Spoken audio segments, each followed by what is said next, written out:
लगे है तुर मुरबानी कैसे बोला मो तोला मरवारी आबे तहा बेरहाला गाबो हमन दो मरवारी आबे तहा बेरहाला गाबो हमन दो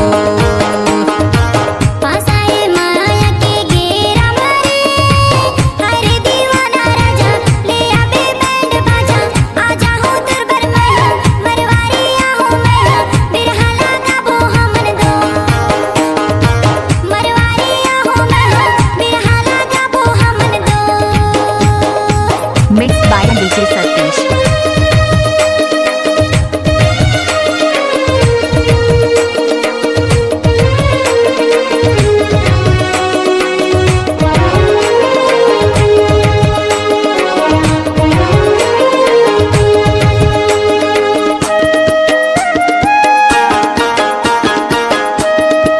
DJ Satish exclusive.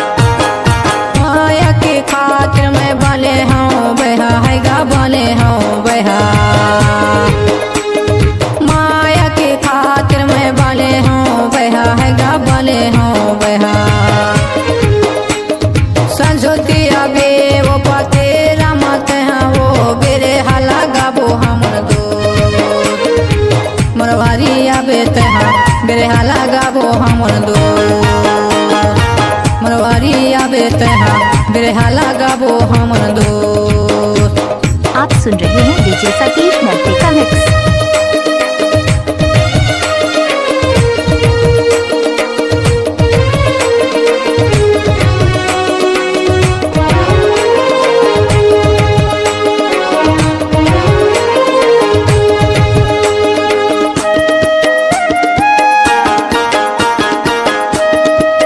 DJ Satish exclusive.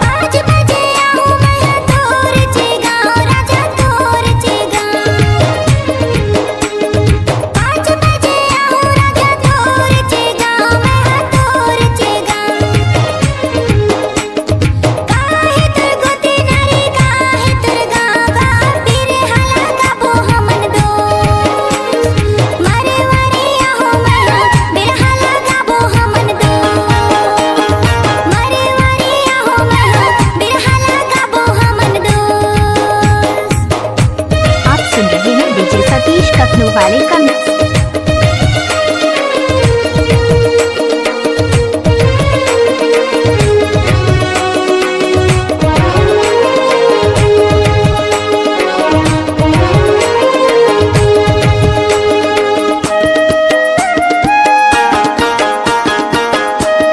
DJ Satish exclusive.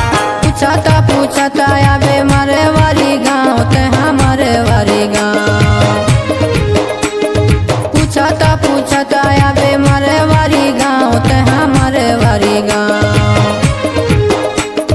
Mungre हावे गोती नारी गऊ दास नाम गा बेरे हाला गाबो हमन दो मरवारी आबे तहा बेरे हाला गाबो हमन दो मरवारी आबे तहा बेरहाला गाबो हमन दो फसे हो माया के घेरा मावो मेरे कारे जाचानी लगे है तुर मुरबानी कैसे बोला मो तोला मरवारी आबे तहा बेरहाला गाबो हमन दो मरवारी आबे तहा बेरहाला गाबो हमन दो फसे हो माया के घेरा मावो अरे तारे जाचानी लागे है तुर मुरबानी कैसे बाला मो तोला मरवारी आबे तहा बेरहाला गाबो हमन दो मरवारी आबे तहा बेरहाला गाबो हमन दो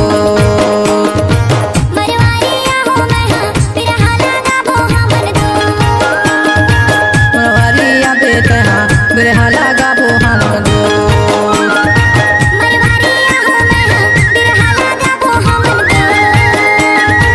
मरवारी आबे तहा बेरहाला गाबो हमन